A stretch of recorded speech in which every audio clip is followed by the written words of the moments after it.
Welcome to the English Homemaker podcast, a podcast where we discuss all things home. A realistic but fresh view of homemaking from the suburbs of the south of England. I'm your host, Alissa Evelyn. Welcome to episode 18 of the English Homemaker. Hello everyone, how are you today? I hope you're having a good day, a good week, good month, a good season. I hope that you have a smile on your face today, and I hope that wherever you're listening to this podcast, that you're either washing dishes or driving somewhere or just sitting with a cup of tea, that you are taking a little break for yourself and mindfully listening to what I have to say. Not that I'm going to say anything super grand today, but I think what I have to say today is important. I'm coming back to the podcast with just a really big renewed sense of creative energy and lots of ideas, but also just my heart towards homemaking hasn't changed. It's just grown stronger. After the last several months of home educating my son and just being so much at home and feeling that sense of what home is, I feel just so strongly how important home is, how important homemaking is, how important the role of homemaker is. No matter what that looks like, whether you have your own home, whether you have a spouse or children, whether you have a full-time, part-time job outside of the home, no matter what, I think homemaking can be for everybody, male, female, young, old. And I think homemaking is so crucial. It's a vital thing in our society to create spaces of comfort and safety and peace. And that's what I want to talk about today. I hope it doesn't come across too preachy or poetic. I want it to be realistic, but I really just mostly want to encourage you today in what you're doing, because if you're listening to this podcast and you count yourself as a homemaker, what you are doing is vital. It's so vital to society as a whole, and you and your family in particular.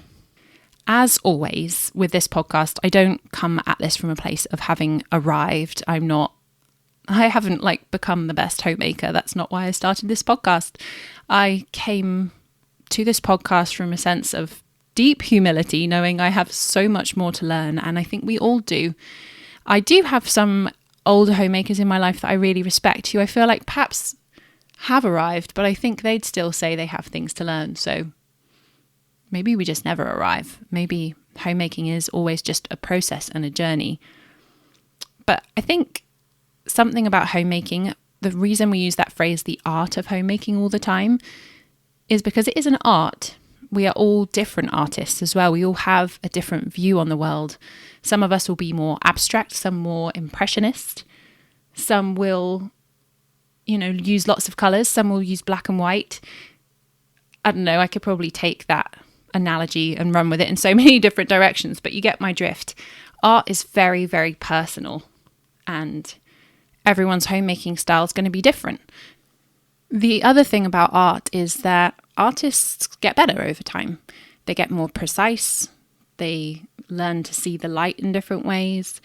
They learn to express their personality in different ways, and they change over time too. And that's okay. Both of those things are okay.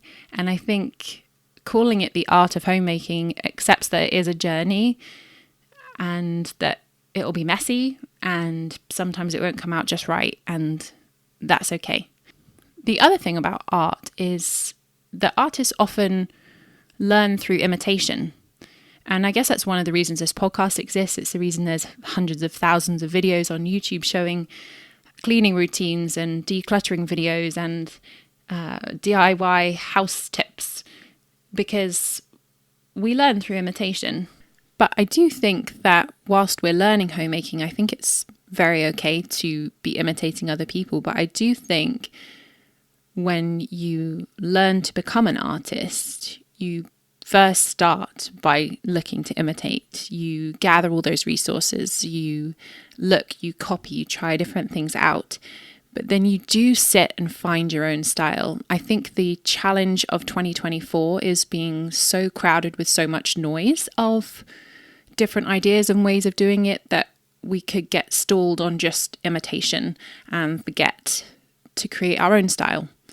And I think that's why I've taken quite a lot of months off doing a podcast in particular. I just very often actually need to take a break just to make sure I'm not just imitating and I am in fact doing things my own way and working out what my own way is, how I think, what I believe, and how that works out in practice.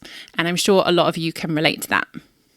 So let's get into the meat of the episode, this big message of encouragement in what you are doing. And like I've already said, it doesn't matter who you are.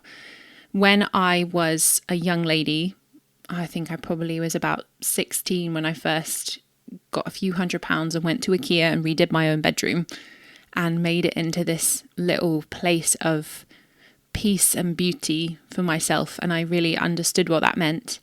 And I watched and listened to Little Women repeatedly to kind of understand how I felt about family and moral values and how important those were to me. And I think just all the things I believe started when I was young. I didn't have a boyfriend. I didn't have a house. I didn't have any children. And I think so much of the time we get stuck on this idea of a homemaker as having to be a wife and a mother. And I think that's just so completely untrue. I think we can also get the wrong impressions either which way. We can kind of create this idealistic way of doing homemaking, whether that's like in the countryside or being fully self-sufficient or being completely sustainable or having maybe even all of these ideas and putting on a pedestal certain people, whereas in fact we're all called to be different to each other. And we all have different likes and passions and possibilities, capabilities from ourselves, our own set of skills and talents, as well as financial limitations. And I think everyone is supposed to look different. I find it really challenging that, you might see a homemaker on YouTube who has thousands or millions of followers and think, well, because they have this many followers, this must be what I'm supposed to look like. And you might feel in yourself that your homemaking isn't sufficient because you're not edgy or unique enough, or you don't do enough DIY, or you don't do enough XYZ. And I want to encourage you that you can be just really basic and normal and boring, and that still be so, so important. So important. So I've got a list in front of me of things that are important about home and what I think home can be. Not necessarily should, but can be. So first off, I think home can be a place of refuge. It should be a place where people living there, as well as people not living there, feel some safety, where they feel they can come to you in a time of crisis and be loved and taken care of. I think that is so important. I think for me, when I was writing this list, I was thinking of different houses and different homes and different homeowners, different homemakers, and what made the ones that were special, that felt like home place, you know what I mean, different to those that just had a really nice house. And that's sort of how I came up with this list. And those homes that you go in and you just instantaneously relax and feel taken care of, that to me is a true homemaker leading their home. And that's how I endeavour to be. I don't suppose I'm nearly there yet, but that's what I endeavour to have our home be, a place where people can just come and sit, relax and be taken care of, and when they're in a time of crisis. Next is a place of comfort. A house should be comfortable, and that goes for, I guess, mostly the furnishings and just the way that it feels in the house. Like there's not a weird energy in the house, but you can relax there. And in a world that is so up and down and all over the place and terrible news consistently, and it's always changing, that home is that place that you can always go to and just take a breath from how the world is outside of the home.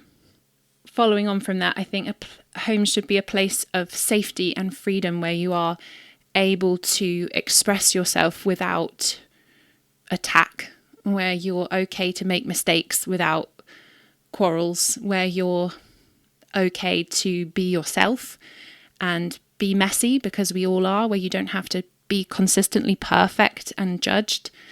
I think that's one that so many homes get wrong, and that makes me tremendously sad when I hear of people in those environments, because a lot of people do feel a lot of judgment. I don't think that's a particularly English thing, actually. I think that probably goes all around the globe, and it just sort of it just makes me really sad when people can't be themselves in their own home. And I think that's really important. Home should be, could be, can be a place of full bellies, a place of nourishment, a place where people don't leave hungry, and a place where they don't just get sort of like, a little bit satisfied by something sugary sweet, but they get a really thirst quenching drink and very nourishing food that really builds them and makes them strong, whatever that means to you. I think home can be a place of creativity and mess and art. And I know that for some of the people out there listening, you'll have like your skin crawling because a lot of you won't really love mess. And I think I know a lot of people where their homes were not messy and they were very, very organised, and they weren't really allowed to make a mess. And I endeavour to make sure that I allow mess in my house, however much it irritates me, because I know I have to put things back. My daughter is especially brilliant at making a creative mess. And she is really, really good at getting everything out. But she will create something beautiful. And I always want to let her do that, because I just think it's so important for her development in so many ways. And I just need to put myself aside. I mean, I don't really mind making a mess. I do mind endlessly cleaning up, though, because I don't want my life to just be about cleaning up after my children, and they need to learn how to do that themselves. But I always want to create space for creativity. And that includes for myself as well. I have so many different creative projects on all the time, and I always make sure there's resources available for myself and for the kids whenever creativity strikes, that there's something to do, to take hold of, to get your hands into and doing.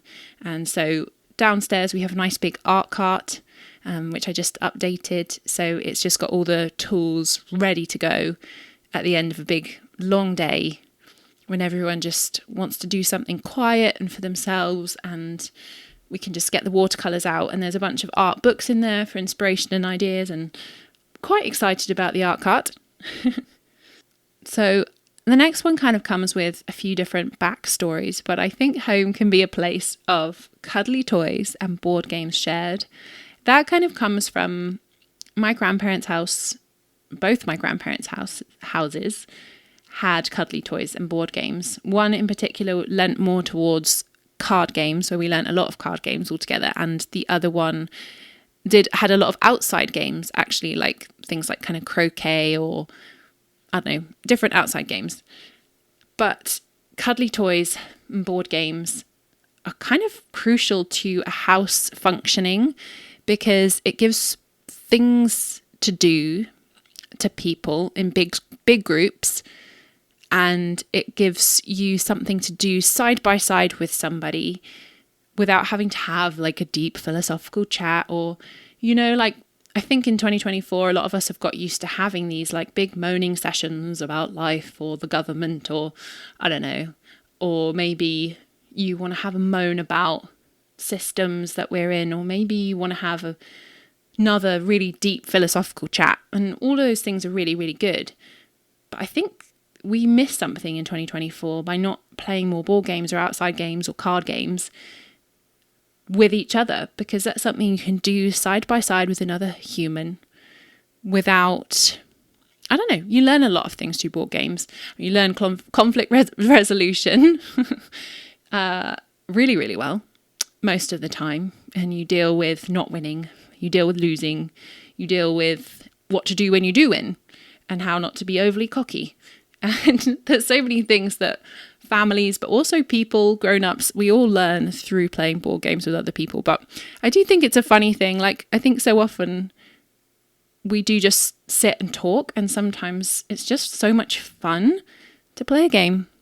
And the cuddly toys thing is quite a pertinent thing at the minute in our house. My daughter absolutely loves cuddly toys, and my son is going through a real phase of cuddly toys. And I think it's just so nice to have something to snuggle. I had my own snow bear when I was growing up, really big white fluffy bear. And I still have a snow bear. He's slightly different because I think the first one stopped being quite as white. And so, so I think we got another one. I don't quite remember the ins and outs of that. But my daughter fell asleep in our bed the other night, and I went in to move her to her own bedroom, and she had big white snow bear sort of snuggling her from the top, and it was just so gorgeous. It was just lovely representation of how we all just need the comfort of something and someone and a cuddle. And I think that's a really important thing about home. I think it's just important to have a cuddly toy somewhere. We have a giant shark as well that is always fought between the two of them. Something big is actually really important. Anyway, maybe I'm going a bit off piece with the cuddly toy thing. The next one is home can be a place for seasonal celebrations and parties and fun. I guess that kind of goes on board with the whole board games, card games, outdoor games thing. But seasonal celebrations and parties at home are so important, and we always need to have more of them. And so frustrated with COVID for a lot of people stopping doing that kind of thing. Even since that point, a lot of people became very precious about their homes and worried, and lots of fear around having people in the homes. And we kind of stopped doing that a lot. And I want you all to think of a celebration you can have in your home and invite everybody over. Even if you're not wanting them in the house, have them in the garden. And if you don't have a garden, have them in the house and just jam everybody in like sardines and just have fun. Let it be messy. Let there be mess to clean up and enjoy it. And really enjoy the seasons as well. I have really enjoyed adding more celebrations to the calendar, like Lammas we celebrated really well with a fire and lots of candles and a barbecue outside with a friend. And we went out for a really long walk by the sea and just really enjoyed company together. And I love those seasonal celebrations, and I hope as the kids grow older that they always remember that we really did celebrate the changing of the seasons and enjoy every moment of the changing of the year. I think home can be a place of life. What is a home without something breathing and living in it, whether that's a fish, a baby, a husband, a cat, a chicken, or a set of chickens, or of lots and lots of all of those different things, like my lovely brother in Sweden who has geese and chickens and rabbits and cats and geese and possibly something else that I can't remember. But home can be more wonderful with more chaos of things breathing and living around it, whether that is babies or spouses or parents living with you, or I don't know, your brother next door, or I don't know what it is. But the more kind of chaos and life that's in a house, I think the better. I feel like that's potentially a little bit of a questionable one, that I know not everyone is a pet person. My husband isn't really a pet person. I'd love to get lots of animals, but he's not really on board. But we do have two beautiful children and each other. And I think the other thing that's funny about our house as well, I do think the fire is oddly like a living, breathing thing. So we count the fire pit outside and fireplace inside as kind of like a living, breathing thing. I think there are a few things like that that can feel like they are breathing, living things that aren't actually, animals or people. So don't discount those in that space. The other thing is home can be a really lovely place to relax. Now, in all honesty, I really struggle with this one. I think there's been a lot of tension and anxiety in a lot of people post-COVID. But I think also for me, just getting this balance right between having the house clean enough for guests to not feel like it's gross, but also like not so anally clean that you're sat there thinking about the thing that's not clean so much that you're like really tense, so that then you don't relax, so that then your guests don't relax. And I think we're all probably guilty of that sometimes, some more than others. But I think being able to relax in your own home as well as other people's homes is just a really, really crucial part of having a home space.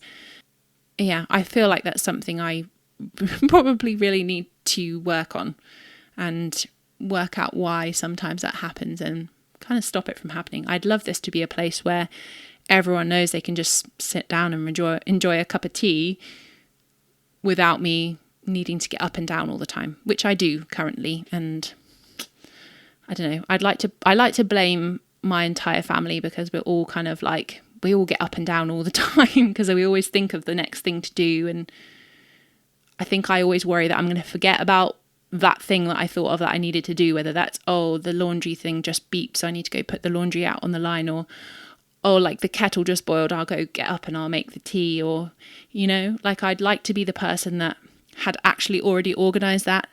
I remember this lovely friend who I met a few years ago, and she just said, well, you just make sure you start the day by getting the laundry out. Then it's done for the day, and you do that every day, and you get that done before the kids go to school or you go to work, and it's done and it's out.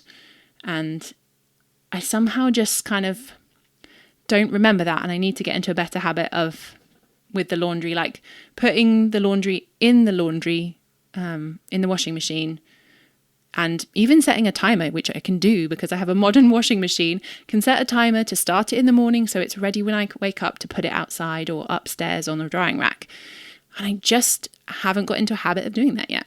Anyway, that's a slight aside.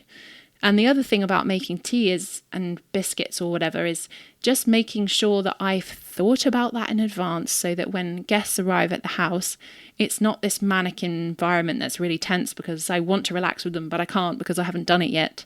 But then also there's this kind of flow where I think it's totally okay if you arrive and people arrive to your house and you're not ready, and they help you out with the preparations. And I kind of think that's also nice so long as you're in a good mind space about it. I think quite often there can be sort of like a marital tension there, or a tension in the family if people haven't been helping you or you're not quite on the same page. So I guess there's that element to it as well. Anyway, that's me being truthful and honest that I struggle with home being a place to relax in, because there's always something to do, isn't there? The more planning, the better. And I think, yeah, I don't know, perhaps that's helpful. Obviously, things like having a meal plan and a cleaning routine actually really help with helping you relax because you know what's supposed to happen that day. Home can be a place of conversation and connection. And I love our house being that. We've done a lot of things to foster that with our children. I really dislike when we all disengage from each other. Like I'm on my phone and the kids are on a computer or watching the TV, and it's fine to do that. It's absolutely fine to do that. Zero judgment if that's what you do. But I also want to make sure to foster moments where we are sitting at a table and having a conversation and talking about real things, about how we feel. And I don't want the kids to think that it's a place where they come and they just, like chill out by watching a movie and then they go to bed. Like I want to be able to have intimate conversations with them about feelings and emotions and what they did that day, and talk about philosophy and spirituality, and I don't know. I want to be able to talk about everything with people that come here. I think we do a pretty good job of talking in this family, and you're probably all laughing if you know us and you've been with us, because we just chat all the time, probably too much. I do know that there are families out there that don't really talk though. And so if you are one of those families, I'd encourage you to do something like pick up a book and read a book together, or pick up a devotional, like a family devotional, and read that together.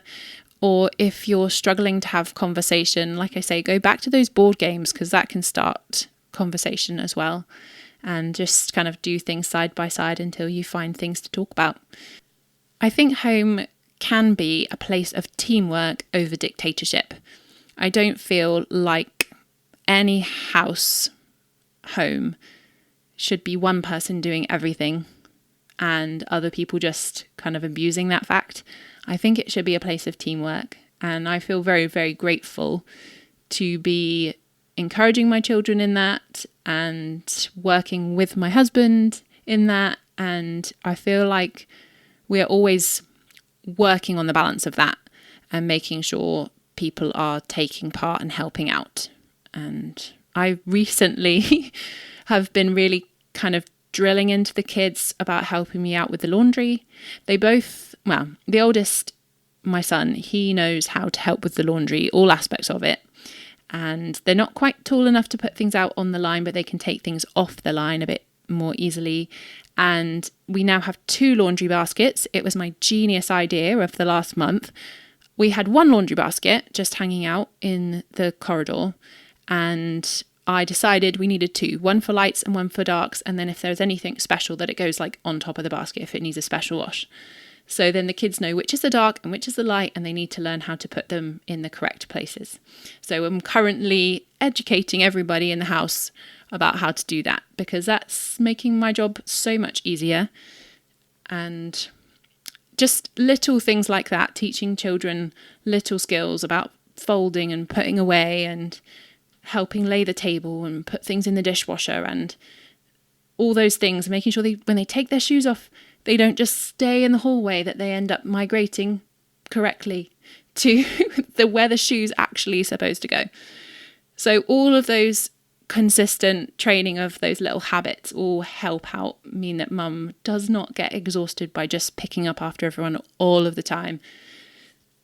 The other thing I said there was over dictatorship. I don't want to be the one constantly bossing everybody around, telling them what to do, nor do I want my husband to be that person, nor do I want one of my children to be that person. It is supposed to be a team, and anything you can do to foster that kind of team mindset, the better. I think home can be a place of love, a place for love to blossom, and a place to learn how love looks. I think home should be just filled with so much love. And for children and family and friends and people that come to visit to know how that can feel and what it might look like. And I'm not saying that we get that right every time, but I guess also part of learning how love looks is watching and learning how love resolves arguments and things like that. But it should definitely be a place filled with love. I think home can be a place to share the best and worst of ourselves over food and by the fire. I think home should definitely be a place where we can have ups and downs, especially the people living in it should be allowed to have bad days and good days and not be ridiculed or condemned or judged for having those bad days. But it's a place of understanding and a place to listen and a place to be honest. I think home can be a place for hugs and kisses. I feel like I've mentioned this in a few different ways. But hugs and kisses are so crucial. Touching each other in different ways, giving someone a massage or tickling their feet, or I don't know, I want to say wrestling them to the ground, but I mean, for some children that probably works brilliantly. But just, physical affection is so, so important. This reason it's one of the 5 love languages, and there's so many different ways of communicating physical affection. I read recently as well that home can be a training camp for warriors. And I liked that because, quite frankly, the world is an absolute minefield. It is a battleground. And we do need to be training if you are a parent and have children at home. And even for yourself, the world is a harsh place. It's a really harsh place. And I would never want my children to feel like, we have this bubble at home and it's really, really nice. And then they go out into the world and they're shocked and terrified because they don't know how to deal with that. I want them to be prepared. I want them to be armed. I feel like there's some kind of spiritual element to that. And I feel that's very true. I think home can really teach and prepare everybody to go out into the world and function in a way that's graceful and kind, and yet also isn't where you sort of bend over backwards for people that hurt you, but you know how to deal with people of all types. And home is a great place to do that. And especially when you invite other people into your home, all sorts of different types of people, you learn how to navigate those things. And last but not least, I think home can be a place to really relish and enjoy ordinary, simple beauties, to show family and friends, people that visit the house and home, what joy there is in an ordinary, simple thing like a fire or a candle being lit, or jam spread on hot buttered toast, or homemade bread, or perfectly roasted potatoes, or just sitting with a cup of tea outside under the blue sky, and just really enjoying the simple things of life and not making that like overly complicated or cliche or kind of, like everything has to be homemade or anything like that. But just, the simplicity of enjoying moments in nature, moments of the season, moments with each other, and just really enjoying them for what they are. Now, with that huge list of things I think home can be, I think there's something about all of those things which are completely timeless, that stands outside of time, outside of what you actually have in front of you, a big house, a small house, a rented house, an owned house, or whatever it is. I think all of those things, home isn't about your latest DIY project or your latest renovation or your latest meal plan, or it's about how it feels. It's about how you feel in that space. It's about you relaxing, and it's about celebrating and having fun and all of the things I mentioned. Home isn't about this sort of perfectly curated, idealistic looking house, I should say. It's about being okay with people being messy. It's about being okay with people making a mess. It's about being open to change. It's about being okay to speak how you feel. And I don't know, I think throughout history, there are all these things about home that do connect us all together. There are certain things I do in the home where I just do feel a really deep sense of connection with history, with ancestors, with nature, with God, with, whether that's something as simple as, putting washing out on the line. I think is always my favourite example, actually, because people have been doing that for as long as forever. People have been putting washing out to dry outside. And every time I do it, I do feel this sort of odd warmth and connection to something greater than myself. And it probably sounds a bit funny to anyone that doesn't love putting washing outside on the line, but I love it. I mean, I've written a list of things where I feel that way. Lighting a fire, tending to a fire is also the same feeling. I feel like something like foraging, like picking blackberries, you can also get that same feeling. People have done that for centuries and centuries. Something as simple as putting your bare feet on the earth or in the sand or swimming in the sea. Also, people have done that for yonks. Also, washing the dishes. People have washed dishes for a really, really, really long time. And sharing meals with other people, whether that's something as simple as buying a takeaway and sitting on the floor, or, you've prepared an elaborate 5-star meal and you're going to eat it in your fancy garden. It doesn't matter which. People have shared meals with each other, again, for as long as humans know. And I think that's part of the reason that we all love, that human part of history. Why, for a lot of people, understanding how people lived in certain eras of time, like how exactly people lived in the Victorian era or during World War II, and the ins and the outs of what they ate and what they wore become really, really important, because those things are very, very connecting. So one of the YouTubers I really love to watch is Rajiv Surendra. I've mentioned him a few times in previous episodes, but recently he did a video about his old bicycle. And if you've never watched a Rajiv video, you probably should. I'm actually going to say that. I love the way he talks and speaks about things. I love how sort of emotional he gets about history and how important it is to him. But he was talking about this old bike of his that he has had for a decade or so, and just talking about the craftsmanship behind it, the people behind the making of it, and how important that is to him. And I think so often we get caught up in having things so super fast and convenient that we forget that there are people behind the things that are made. And that's something I loved about my conversation with Kezia last year. When I can't remember what number episode, but it's called Selfless Sustainability. And her whole kind of understanding of sustainability was making sure that the people behind the creation of something were valued by being paid correctly, by making sure they weren't abused in the creation of something. But also, I think for me, things made by someone, where someone's put a lot of time into something, a lot of love into something, just is so important. I think I'm getting slightly off piste here. But the other thing is something like Frontier Patriot, who is on YouTube as well. They cook. I don't know if they've got 2 channels. I can't remember which one's which, but I'll make sure they're linked in the description. They create these historical meals, and it's just wonderful to watch meals be cooked over fire with really beautiful old implements that were really lovingly made for purpose.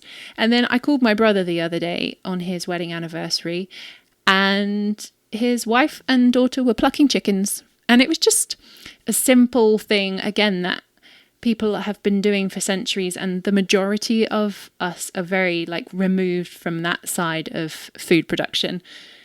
And I think the more we can be connected with those sort of things, the better. Anyway, I shall be talking more about this in future episodes, but it's something that's really kind of igniting a kind of creative fire in me. I mostly want to make sure in this podcast that you feel valued in what you do. You have such value in creating your home. It is so important. It's vital for our society to have places of refuge, to have places where children are nurtured, to have places where people can go when they feel lonely and find connection, to have places where people can be loved on and given biscuits and have cups of tea with other people. It's so important for our society to not be houses next to each other where individuals sit and watch TV and nobody makes connections and nobody's fostering anything and we all just become robots on screens. Okay, I'm getting a bit preachy there. But what you do has value, and the time you put into folding laundry again and again and washing dishes and emptying the dishwasher and making another meal plan, ordering the food and making the meals, all of that is so important. It's so important. So the last thing I want to say is that I think home is a place for hard work, and homemaking is hard work. It's kind of relentless and it's kind of dull sometimes and it is a lot of hard work. I pretty much don't really stop.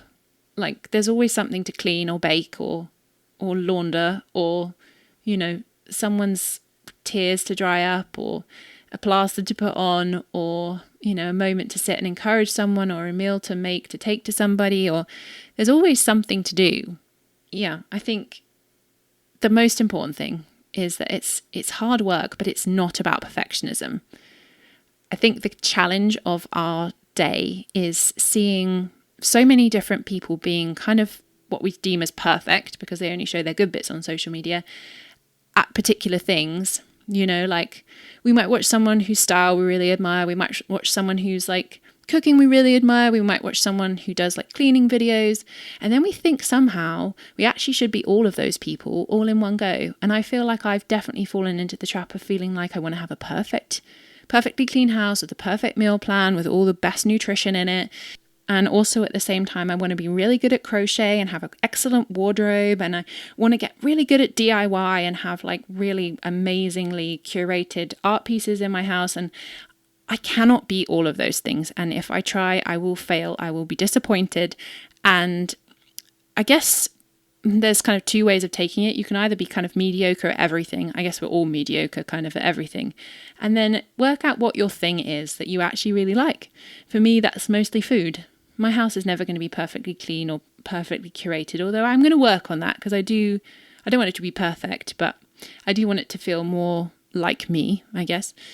But perfectionism isn't something I ever want to seek. I don't think that's something a homemaker should obtain to. And quite frankly, last year when I started this podcast, I was like, okay, perfect homemaker Alissa, here she comes. I'm going to have my meal plan and my cleaning routine, and I tried really hard to do things perfectly for a couple of weeks, and I just got really bored. It was exhausting. I just kept copying and repeating myself, and there needs to be more room in life for the flow of creativity and personality and having things be a bit messy, but just not gross.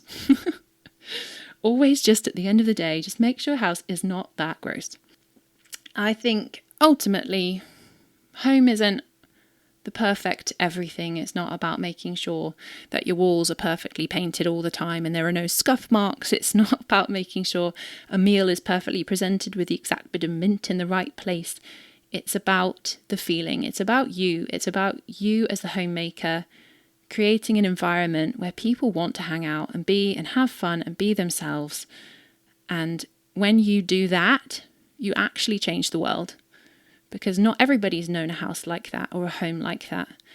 Lots of people have known a home full of fear and control and perfectionism. And to create a space like that is revolutionary. And to create a space where the neighbourhood kids want to come in and hang out and eat your food is amazing. To create a space where your friends want to come and just be and stay overnight. And they know if they don't go to bed on time or the kids wake up, it's not a problem. If they need something in the night, they can knock, and that's okay. And just to be that space of safety and love for other people is so important. And if you are surrounded with lots of people who already know that, you are super duper blessed.